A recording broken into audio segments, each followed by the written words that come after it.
Welcome to our channel Royal Classes. आज हम लोग हमारी क्लास 12th का टॉपिक पढ़ने वाले हैं इलेक्ट्रिक फ्लक्स। यस, ये जो टॉपिक है वो आपके जैसे हमने पढ़ा था हमारे इलेक्ट्रोस्टैटिक में कूलम्ब्स लॉ, बोला था भाई बहुत इंपॉर्टेंट होता है। ऐसे ही एक और मोस्ट इंपॉर्टेंट लॉ होता है हमारे पास, दैट इज गोज लॉ। वो गोज लॉ को पढ़ने से पहले वो गोज लॉ सारी बातें करता है किसके बारे में, इलेक्ट्रिक फ्लक्स के बारे में। तो अगर आपको इलेक्ट्रिक फ्लक्स ही नहीं पता होगा तो गॉस लॉ के बारे में तो हम बात कर नहीं सकते। तो आज का जो हमारा टॉपिक है वो हमारे एक इम्पॉर्टेंट टॉपिक की तरफ, हमारे एक 5 मार्क्स या 3 मार्क्स की तरफ हमें लेकर जाएगा, जो क्या है इलेक्ट्रिक फ्लक्स। यस, एक नई क्वांटिटी, नया वर्ड, नहीं सुना ना इसके बारे में कभी। चलो अब सुनते हैं हम लोग इसके बारे में। बट बोला इसके बारे में सुनने से पहले आपको एक नई चीज और एक अटपटी सी चीज पढ़नी पड़ेगी। क्या? एरिया। अरे बोलो, ये तो हमें बचपन से पढ़ा रहे, आप क्या पढ़ा रहे हो? हाँ जी, बचपन से हम लोग area of square, area of rectangle बहुत पढ़ते आ रहे हैं। लाइक आपको मैंने बोला कि ये मेरा एक प्लेन है। अभी आप 12th के स्टूडेंट नहीं हो, कोई भी स्टूडेंट हो, ये 10th के, 9th के, 5th के, 4th के, ये मैंने बोला ये 2 सेंटीमीटर है, ये 2 सेंटीमीटर, ये 2 इसका एरिया फाइंड आउट करो। बहुत जल्दी से आंसर दे देंगे सब कि एक स्क्वायर है, 2 का स्क्वायर, साइड का स्क्वायर कर दिया, आंसर आएगा 4 centimetre if they are in centimetre. ऐसा ही कुछ होता है ना।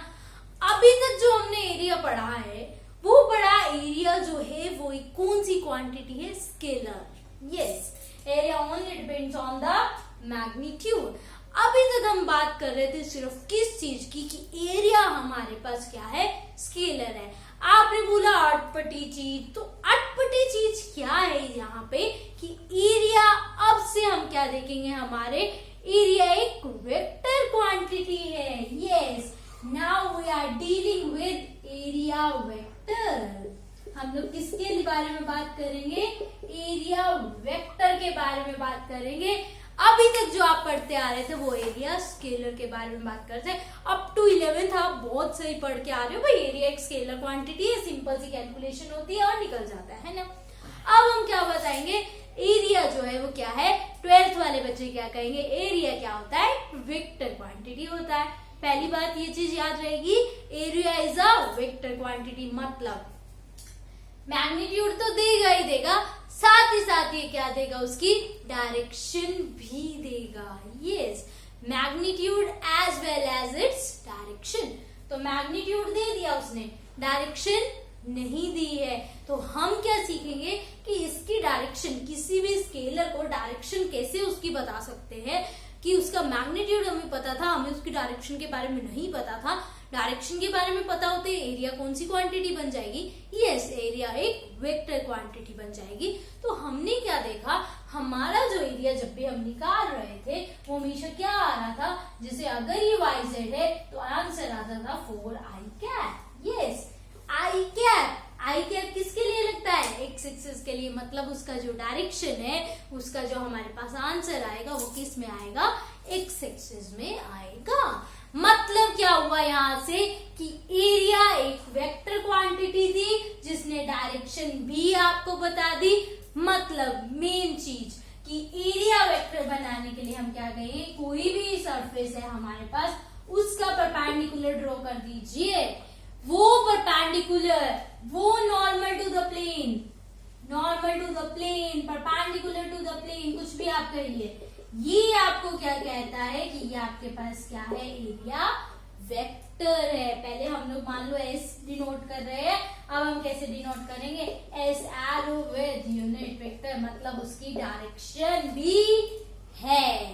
यस, एरिया आपके पास कौन सी क्वांटिटी हो गई, वेक्टर क्वांटिटी। याद रखना है, +2 वालों के लिए एरिया कौन सी क्वांटिटी है, वेक्टर। ओके, लाइक अगर हम किसी क्लोज सरफेस के लिए देखते हैं, जैसे हमें दे दिया एक हमारा टक टक टक, क्या बन गया ये क्यूब। ये क्यूब का एरिया निकालो, एरिया वेक्टर बताओ। तो एरिया वेक्टर इसका क्या हो जाएगा, इसका परपेंडिकुलर टू द सरफेस। इधर से भी आपके पास हर फेस से हम क्या कह देंगे, परपेंडिकुलर टू द सरफेस, आपके पास क्या हो जाता है, उसका एरिया वेक्टर हो जाता है। तो मेन थिंग आपको ये बहुत अच्छे से ध्यान रखनी है, एरिया वेक्टर मतलब perpendicular to the plane surface. याद रहेगी। ऐसे मान लो हमने ले लिया सिलेंडर, ये आपका सिलेंडर होता है ना। अब क्या हुआ, ये परपेंडिकुलर टू द सरफेस, ये परपेंडिकुलर टू द सरफेस, यहाँ से, तो ये सब क्या है आपके पास, एरिया वेक्टर है। Area vector perpendicular to the surface. याद रहेगी आपको ये वाली बात। भाई perpendicular to the plane surface हमें क्या दे देता है, एरिया दे देता है। तो इसके लिए हम जो है, अगर आपको वैसा ही कुछ दे देते हैं, जैसे ये दे दिया आपको 2 क्रॉस 2 ABCD, इसको नाम दिया, तो +2 वाले कैसे कहेंगे, AB वेक्टर क्रॉस प्रोडक्ट है ना, A इंटू A कहते हैं, साइड इंटू साइड मतलब साइड क्रॉस साइड। तो क्रॉस के बारे में बात करते हैं। तो क्रॉस प्रोडक्ट क्या रिजल्ट देता है आपको, AB cross BC। Cross product हमेशा क्या देता है, वेक्टर क्वांटिटी देता है भाई। तो वेक्टर देता है, तो वेक्टर मतलब कि इसका हमारे पास मैग्नीट्यूड एज वेल एज क्या होगा, डायरेक्शन होगा।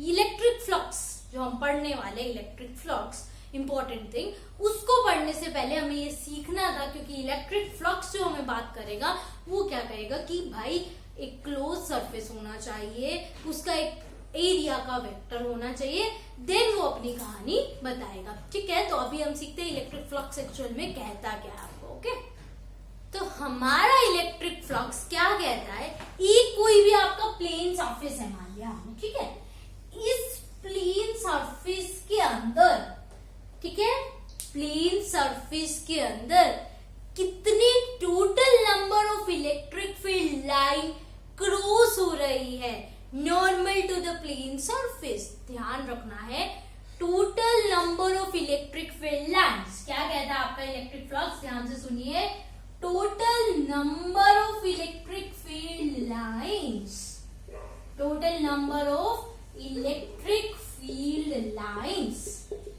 क्रॉसिंग, ठीक है, total number of electric field lines crossing या passing through perpendicular to the plane surface। एक प्लेन सरफेस के परपेंडिकुलर कितनी इलेक्ट्रिक फील्ड लाइंस पास हो सकती है, उसको नाम देना है क्या, इलेक्ट्रिक फ्लक्स। ठीक है, जनरल सिंपल मीनिंग्स में सीखिए क्या कहना चाह रहे हैं हम लोग। ये आपके पास एक प्लेन सरफेस ले लेते हैं हम लोग, ये आ गया मेरा एक प्लेन सरफेस, आ गया जी, ठीक बात है ना। बहुत क्या है, इलेक्ट्रिक फील्ड लाइन, ये आ गई, ये आ गई, ये आ गई इलेक्ट्रिक फील्ड लाइन। कितनी electric field lines perpendicular to the plane surface, ये प्लेन सरफेस था, इसके परपेंडिकुलर, मान लिया ये है मेरा हाथ, ठीक है, इसके अंदर से ये एक लाइन जा रही है, इलेक्ट्रिक फील्ड लाइन, ये प्लेन सरफेस इसके अंदर से पास हो रही है। कितनी number of electric field lines pass होती है, वही हमारे पास क्या होता है, इलेक्ट्रिक फ्लक्स होता है। इजी बात ना। तो इसके अंदर फ्लक्स कितना, 2, ठीक बात, फ्लक्स कितना, 2, क्योंकि ये प्लेन सरफेस, ये आपके पास इलेक्ट्रिक फील्ड लाइंस इसके अंदर से कितनी पास हो रही थी, 2, तो फ्लक्स की वैल्यू क्या आ गई, 2 आ गई। अब क्या देखा हमने एक बात कि भाई हमारा जो फ्लक्स है एक नई क्वांटिटी है, तो इसको डिनोट किससे करते हैं भाई, तो क्या बोला हमने, इसको हम लोग किससे डिनोट करते हैं, फाई से, एस से, बोला, एंड देन बीच में line, that is known as phi. क्या बोलेंगे इसको, फाई। तो ये जो फाई है वो कितना आ गया, 2, क्योंकि इलेक्ट्रिक फील्ड लाइंस इसमें से कितनी क्रॉस हो रही थी, 2 क्रॉस हो रही थी। तो क्या कह दिया कि फाई की वैल्यू भी आ गई 2। तो हमने क्या सीख लिया भाई, इलेक्ट्रिक फ्लक्स क्या है, कितने number of electric field lines passes हो रही है परपेंडिकुलर टू द सरफेस। पहले के लिए इतना आया। अब हम क्या देख रहे हैं भाई, क्या क्या फैक्टर्स, अगर मैं मेरा इलेक्ट्रिक फील्ड को कर देती स्ट्रॉन्ग, ठीक है, इस बार मैं क्या कर रही हूँ, मेरे इलेक्ट्रिक फील्ड को स्ट्रॉन्ग कर रही हूँ। स्ट्रॉन्ग करने का मतलब क्या है भाई, number of electric field lines ज्यादा, यही बात होती थी ना, number of electric field line ज्यादा तो मतलब स्ट्रॉन्ग इलेक्ट्रिक फील्ड। तो ये हो गया हमारे पास स्ट्रॉन्ग इलेक्ट्रिक फील्ड के बारे में। तो यहां से हमने क्या देखा, जैसे ही ऐसा हुआ तो फाई की वैल्यू क्या होगी आपके पास 1 2 3 4 फाई की वैल्यू आ गई 4 मतलब डबल हो गई। अगर आपका इलेक्ट्रिक फील्ड मतलब जो हमारा ये इलेक्ट्रिक फ्लक्स था हमारा फाई था वो किसके ऊपर डिपेंड कर रहा था, डायरेक्टली प्रोपोर्शनल टू किसके था, इलेक्ट्रिक फील्ड के। जितना आपके पास स्ट्रॉन्ग इलेक्ट्रिक फील्ड होता जाएगा उतना ही आपके फ्लक्स की वैल्यू बढ़ती जाएगी, है ना भाई। अब क्या करते हैं हम लोग किसके बारे में बात कर रहे हैं, एक तो इलेक्ट्रिक फील्ड की, उसको स्ट्रॉन्ग करके देख लिया। एक हम किसकी बात कर रहे हैं, प्लेन सरफेस मतलब उसके एरिया की। अब हम फील्ड को चेंज नहीं करते, यही स्ट्रॉन्ग ही रख रहे हैं, बट हम एरिया को क्या कर देते हैं, इंक्रीज कर देते हैं। इतना बड़ा मैंने ये ले लिया, ठीक है। अब क्या देखा मैंने, इसके अंदर से इलेक्ट्रिक फील्ड लाइंस, भाई बड़ा सरफेस है तो लाइंस भी ज्यादा पास होएगी। एक ये वाला हाथ है और एक पूरा हम लोग ले ले यहाँ से यहाँ तक, तो ऑब्वियसली इलेक्ट्रिक फील्ड लाइन क्या हो जाएगी, ज्यादा पास हो जाएगी। ज्यादा पास हो गई तो क्या बात आ गई कि जैसे हमने बोला हमारा फाई डिपेंड कर रहा है इलेक्ट्रिक फील्ड पे, यहाँ पर अगर हम फाई की वैल्यू देखें तो 1 2 3 4 5 6 7 फाई की वैल्यू आ गई 7, मतलब एरिया ज्यादा होने से हमारा फाई, हमारा फ्लक्स, इलेक्ट्रिक फ्लक्स वो भी क्या हो गया, बढ़ गया। तो फाई जो है वो दो फैक्टर पे हमने यहां से देखा, एक तो इलेक्ट्रिक फील्ड पे, दूसरा क्या देखा, एरिया से। तो अब क्या है, तो फाई को लिख दो E इंटू ए, वैल्यू आ जाएगी। बट नहीं, एक कहानी, एक ट्विस्ट और भी बचा है। अभी क्या देखते हैं उस ट्विस्ट को हम लोग। तो वो ट्विस्ट हमें क्या कहता है कि ए पे डिपेंड कर रहा है, बहुत बढ़िया बात। बट जरूरी तो नहीं है ना कि ये सरफेस है तो हमेशा रेज ऐसे ही आए, रेज तो ऐसे भी आ सकती है, ऐसे भी आ सकती है ना। तो ये अगर आ रही है तो मतलब वो किस पे डिपेंड कर रहा है, yes it depend on the orientation, it depend on the angle between electric field and the area vector। area vector और इलेक्ट्रिक फील्ड है ना भाई, एरिया वेक्टर है तो ये तो नॉर्मल टू द सरफेस होता है, ये हमारा एरिया वेक्टर हो गया, ये हमारी इलेक्ट्रिक फील्ड की लाइंस हो गई, ये तो हमारा परपेंडिकुलर टू द सरफेस होगा एरिया वेक्टर। बट इनके बीच में तो कोई ना कोई एंगल हो सकता है। तो हमारा फाई हमने बोला और किस चीज पे डिपेंड कर रहा है, it depend on the orientation, it depend on the angle. Note down करते रहिए, साथ साथ इसको नोट डाउन करना नहीं भूलना है। और साथ ही साथ सबने चैनल सब्सक्राइब तो कर ही दिया होगा अब तक, और अब भी क्या करना है, साथ ही साथ अपने फ्रेंड्स से भी शेयर करवाना है। अब क्या हुआ ये हमारे पास फाई, एक बात। तो फाई क्या कह रहा है, किस किस सेक्टर पे डिपेंड किया, ई ए थीटा। वैसे थीटा एंगल थीटा तो लिख नहीं सकते, हमें क्या देखना पड़ेगा भाई, इसका कंपोनेंट क्या है।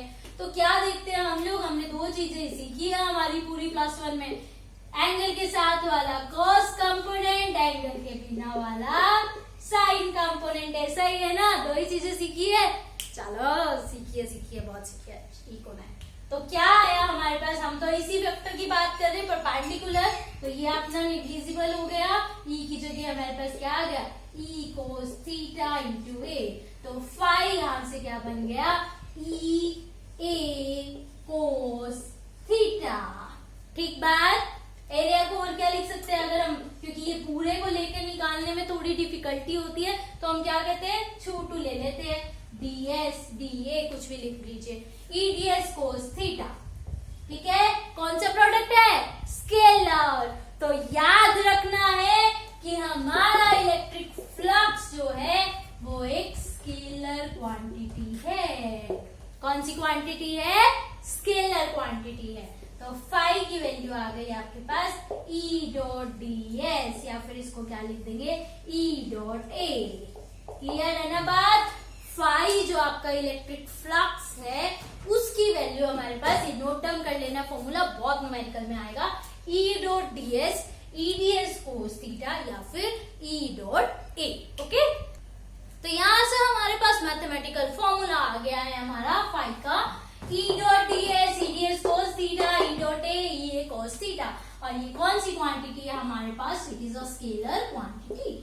अब बात आती है भाई हमने मेजर कर दिया, मतलब मान लो हमें इलेक्ट्रिक फील्ड दे दिया आपको एक क्वेश्चन में 2 × 10⁻²² न्यूटन पर कूलम, यही होती है ना यूनिट। यस।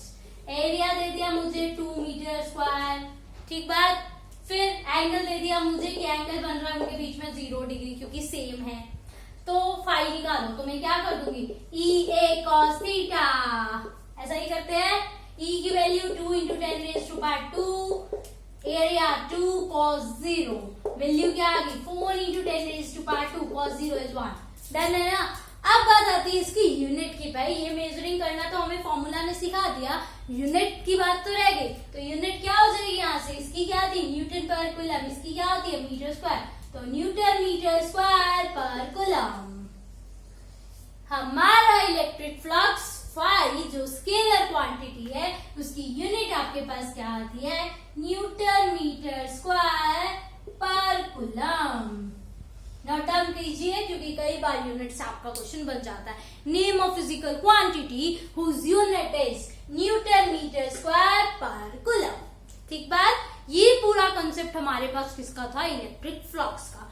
अब क्या बोला, ये थीटा पे भी डिपेंड कर रहा है। तो हमारा इलेक्ट्रिक फ्लक्स जो है, क्योंकि अगर cos 0 नेगेटिव कुछ भी पुट करते हैं तो इलेक्ट्रिक फ्लक्स आपका नेगेटिव भी हो सकता है, याद रखना, पॉजिटिव भी हो सकता है एंड 0 भी हो सकता है, क्योंकि अगर ये परपेंडिकुलर टू द सरफेस होता तो cos 90 0, पूरा का पूरा इलेक्ट्रिक फ्लक्स हमारा क्या हो जाता 0। ये एक ऐसा टॉपिक है जो अगर आपने नहीं सीखा तो आपका जो बहुत इंपॉर्टेंट, जिसको कहते हैं ना भाई बोर्ड्स फेवरेट टॉपिक, वो नहीं आएगा अगर आपको इलेक्ट्रिक फ्लक्स का मतलब नहीं पता हुआ।